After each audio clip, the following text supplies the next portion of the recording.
What's poppin', YouTube? Welcome to my channel, Astro Finesse. It's your boy Lil Finesse Jiggy Hippie, back with another video for y'all. In this video right here, we're gonna be talking about having different planets in the second house. And I'll pause for the cause. If you just started off your journey of self-knowledge, self-understanding, self-awareness, if you're a new subscriber, first of all, welcome. But if you don't realize or don't know how to look at your chart, if nobody puts you on about why it's so important to read your chart, to learn about astrology, don't worry, I got you. There's a couple of videos. I'll put the link in the description. You're gonna have to watch them first to become hip to the knowledge of what I'm about to talk about right now. So if you looked at your birth chart and you realize you have different planets in the second house, or even if you have no planets in the second house, it's still good to know what the second house represents and to know how the different planets correlate inside of it. So without further ado, let's just get it popping, shall we? Now to start off, let's talk about first of all, what is the second house? And now the second sign of the zodiac is Taurus. So the second house is ruled by Taurus and Taurus characteristics. It represents our values, our internal values, represents monetary possessions and possessions in general. So, you know, Tauruses like to have things and to keep it for themselves. Tauruses are very practical when it comes to making money and possessions for themselves. So the second house represents our way of making money, our personal possessions, things that we keep for ourselves. And it's in the first quadrant, so it's gonna be our identity, our personal identity. So it's gonna be our inner values, our internal possessions. So starting off, if you have the sun in the first house, that's gonna be where your ego is. If you have your sun in the second house, that's where your ego is gonna be pertaining to when it comes to your material possessions and your internal value. Your ego is gonna be correlating, perfectly aligning with how much money you have, how much money you attain in this lifetime. So a lot of times these people really care a lot about what they have, what they own, their possessions. Like they feel the most confident when they have a good bank account. When their money is not really right, you'll see how they're really low and down. Like their life is, they look like they're really unconfident when they don't have the monetary possessions and when they don't have things that they own in a monetary way, a materialistic way. And I'm going to be saying a lot about materialism and materialistic things in this video. So understand that the second house is ruled by Taurus, an earth sign. Earth signs are of the material plane. We're living in the material world, so it's a material plane. They rule the material plane. So don't take the materialism word as saying like, oh, all y'all care about is money and that's it. This is what this sign rules. This is what this house rules. So we're going to be talking about the material world in this video. So like I said, your sun is your ego, so you put a lot of your confidence, a lot of your ego into what you own. So make sure if you have this placement, if you have your sun in the second house, that you don't put too much emphasis on what you have based off of, all right, so this is expensive, so now I'm good, like I feel good about myself, this looks good, this smells good, this is better than what you have. It's like you could really put a lot of your emphasis on the things you own, your possessions, because that's where your sun, the ego lies. The ego is what really drives us. That's our core energy. So your ego is going to be in the house of possessions, material wealth, and your self-value. Your self-value is going to be tied in with how much money you have, how much possessions you have, and things like that. So having your moon in the second house, your emotions are going to be tied into your possessions. Similar to having a moon in Taurus, these people, first of all, you're the type that when you have a lot of money, when you have a lot of possessions, you're the type to actually want to take care of somebody, you want to caretake somebody, help somebody with your money, you want to help somebody with their possessions. Yes, you want to take care of somebody when you have a lot.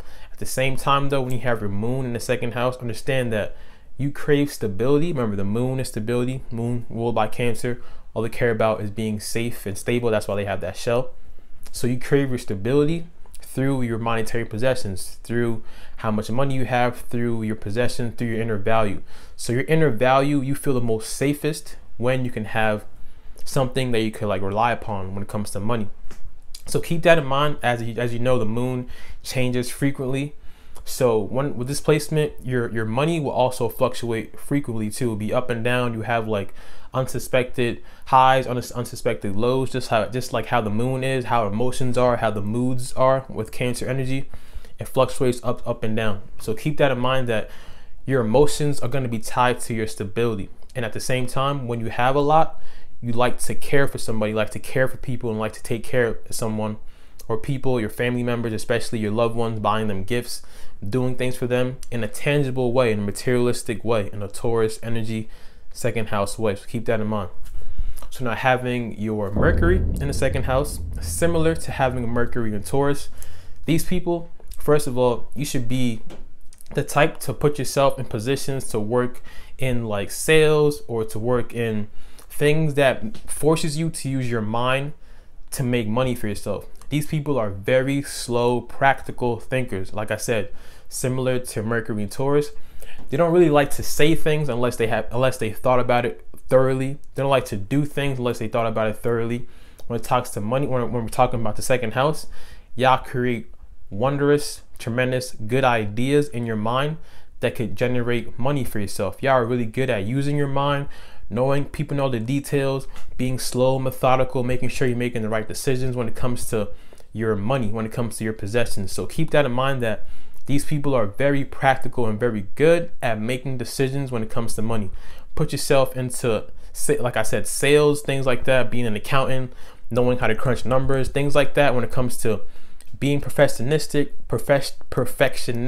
and being detail oriented and knowing what moves to make, like stocks and all that, things in that nature is good for y'all when it comes to having your Mercury in the second house. Remember, you're gonna have a really good way of using your mind to create that stability for yourself, to create that sense of monetary gain for yourself. So keep that in mind for this placement.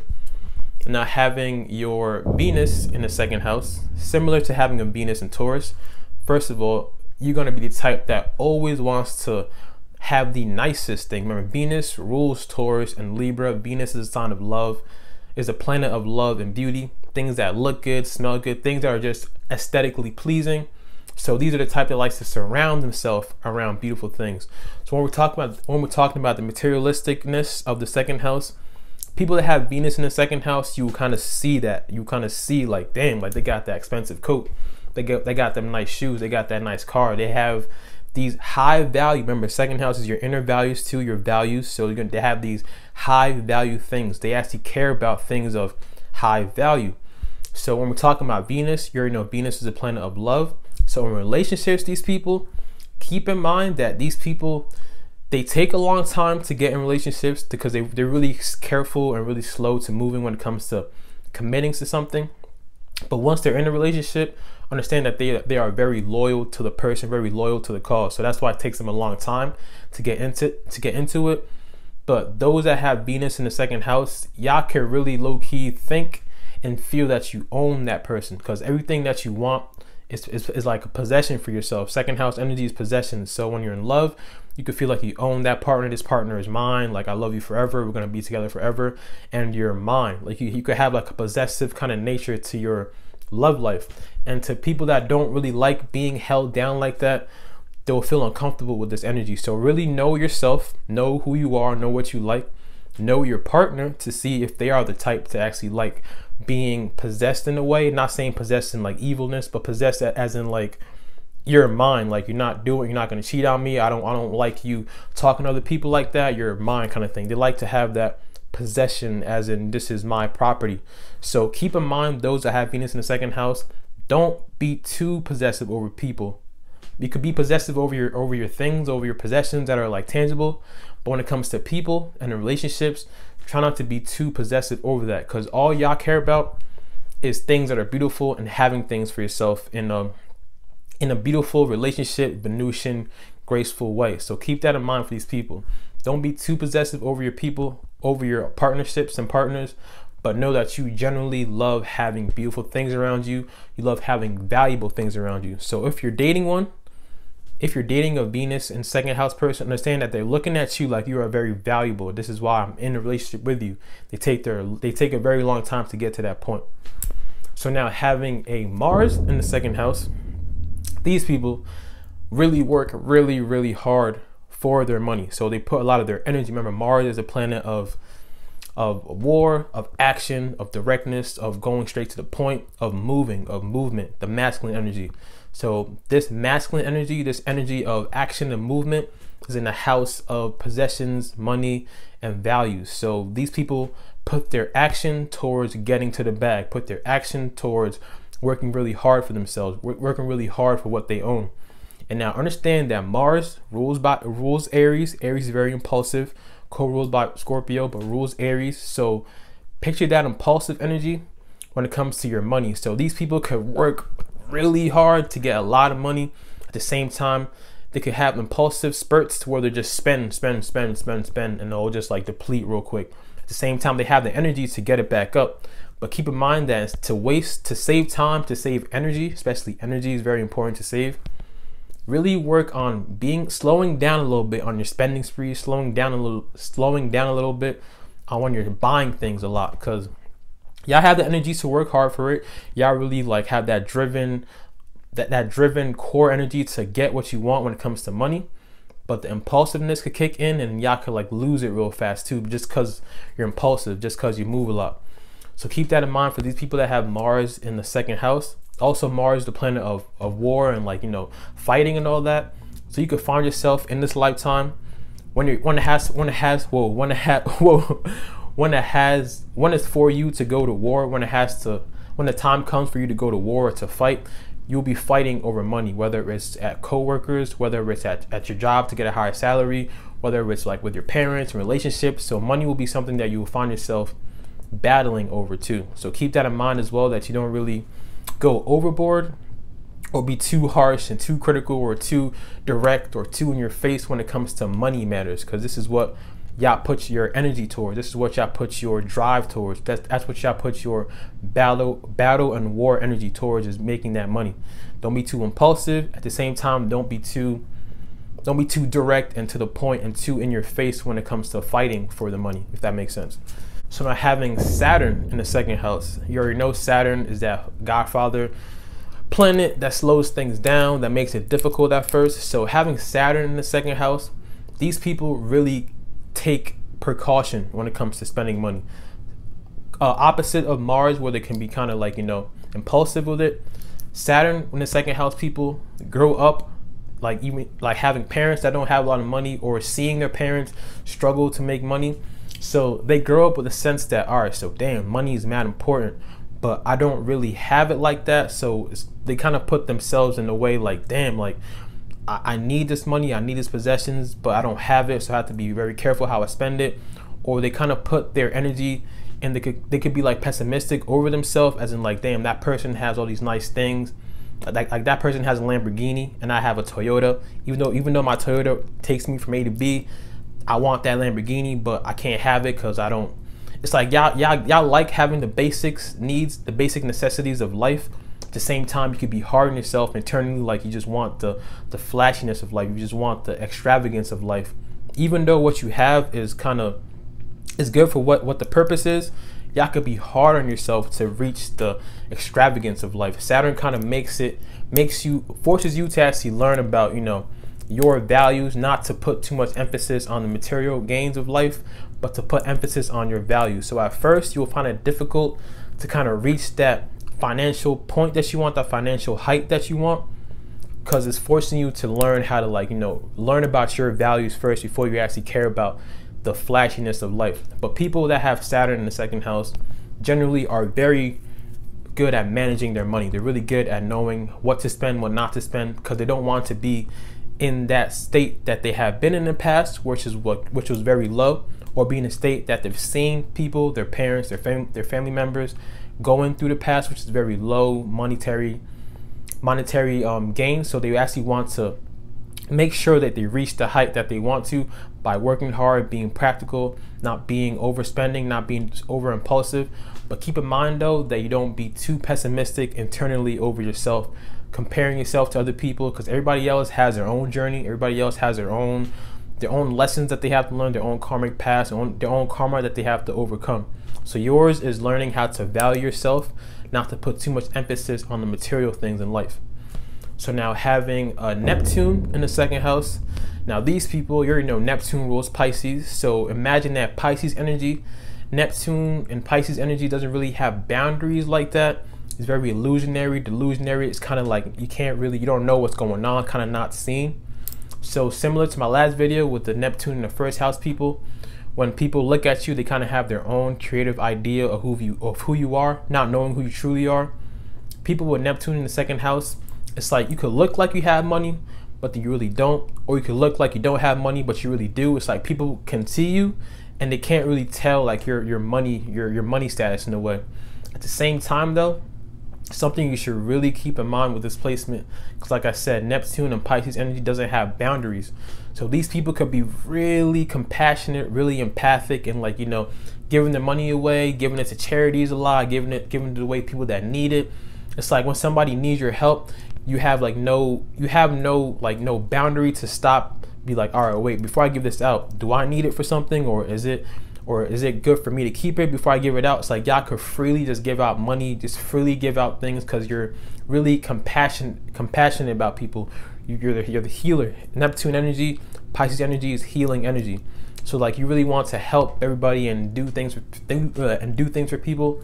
So keep in mind that you're not too free with your money, because a lot of times these people don't really care about the monetary things like that. They're in the spiritual realm. Neptune is spirituality, so they don't really care about the material plane. They're more in the spiritual realm.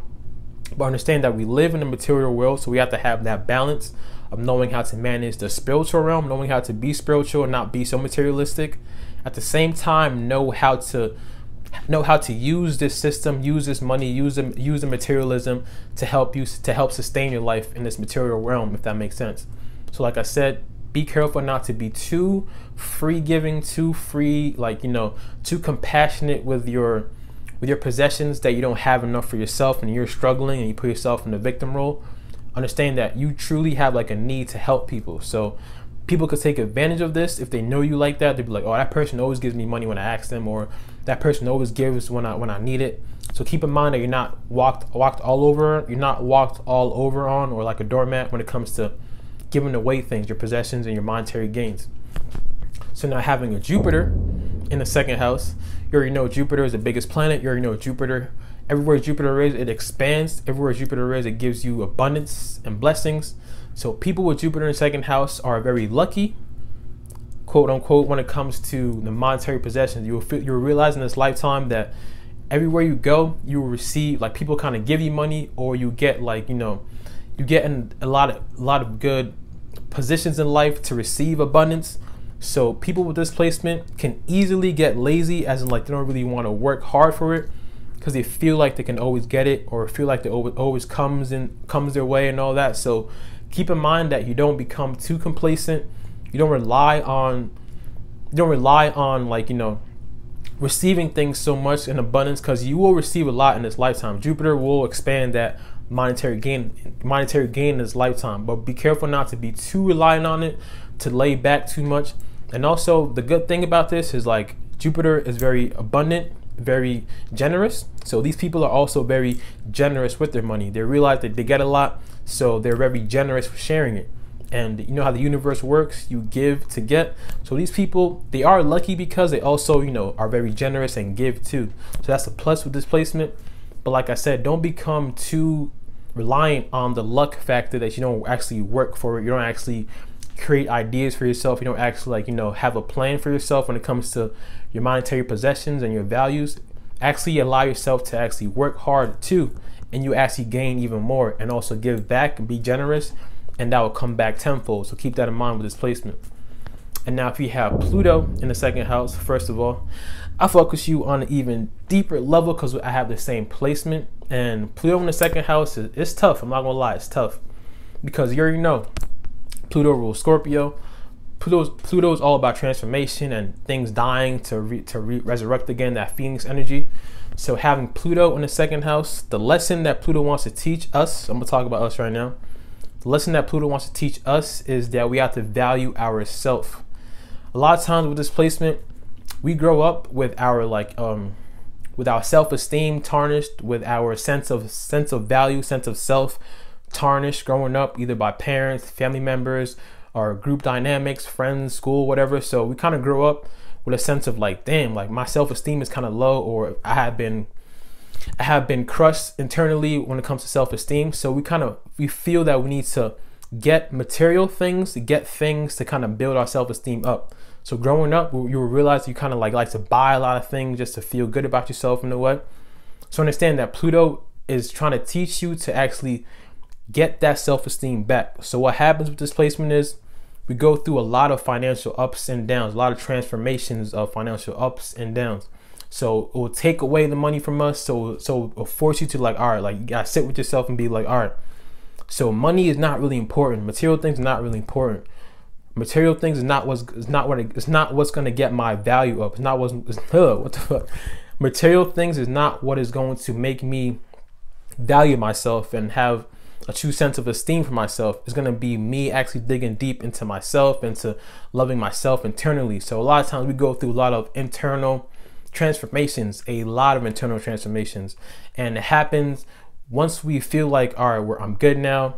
I love myself. My self-esteem is high.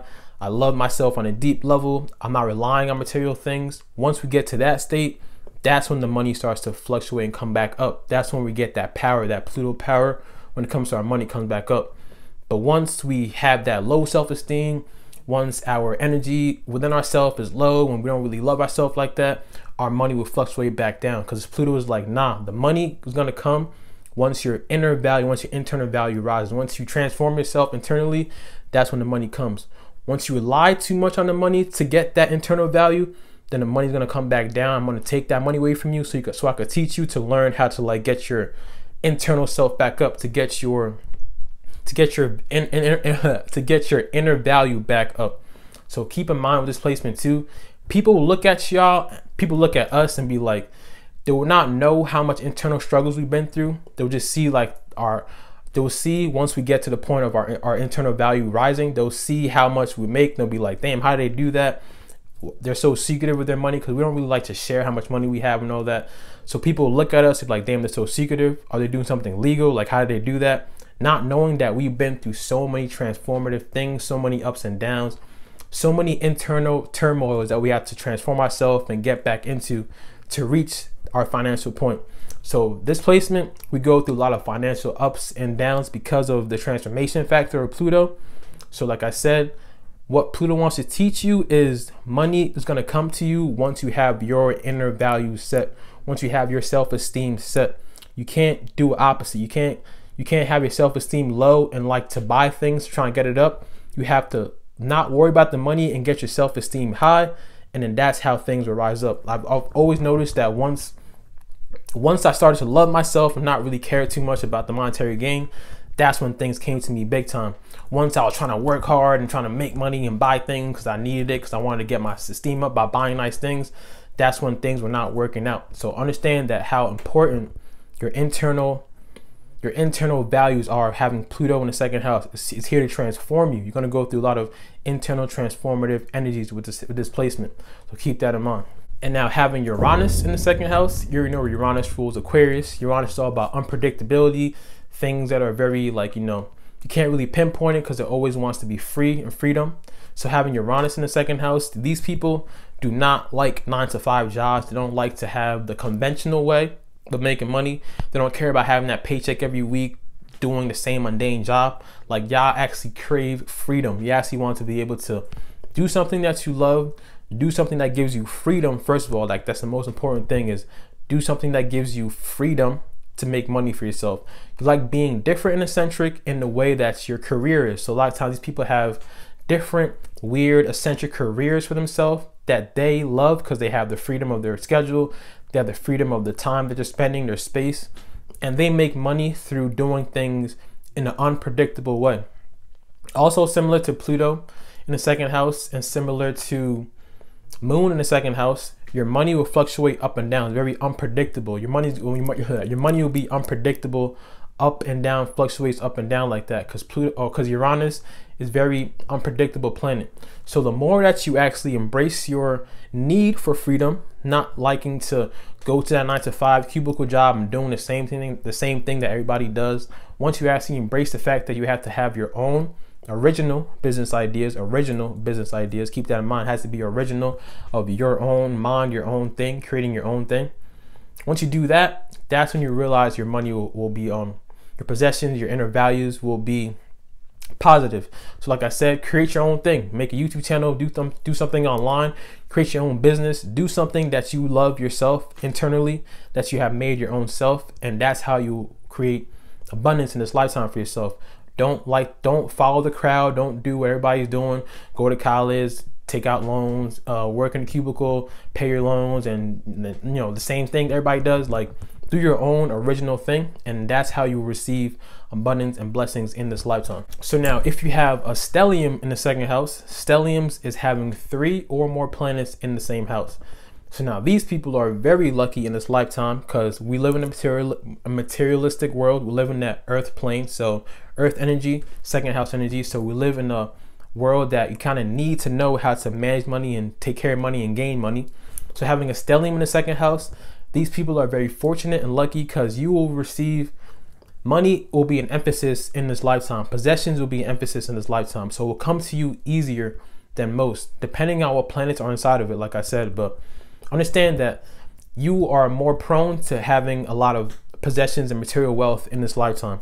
So me saying that, understand that I'm not saying that so you could be like, oh, word, I got a second house stellium, I could just sit back and chill and money will come to me. It just means that in this lifetime your emphasis is going to be put towards that possession.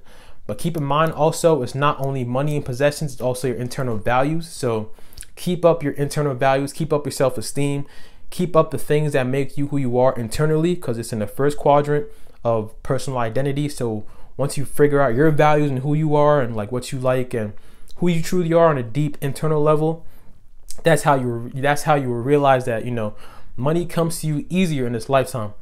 Now, if you have no planets in the second house, it doesn't mean that you're going to be poor. It doesn't mean that you're going to be broke. It doesn't mean that. It just means that in this lifetime, possessions and your internal values is not a real emphasis in this lifetime. In your chart, you will have another area in life that has more emphasis. But also look into that. Look into what sign your second house is in, so you know what to look at to get that balance. Don't just think that having no planets in a house means that you don't have to care about it. Look at it, learn about it to understand that balance that you have to bring in this lifetime. So that was my video on the second house planets. I hope y'all enjoyed that. My next video is going to be on the third house planets, and you already know I'm about to go in. If you have subscribed to my channel, appreciate all y'all for real. If you haven't subscribed yet though, go ahead and handle that one time for your boy. Don't forget to drink your water, mind your business, and be safe out here. It's your boy Lil Finesse Jiggy Hippie. I'ma see all y'all when I see y'all.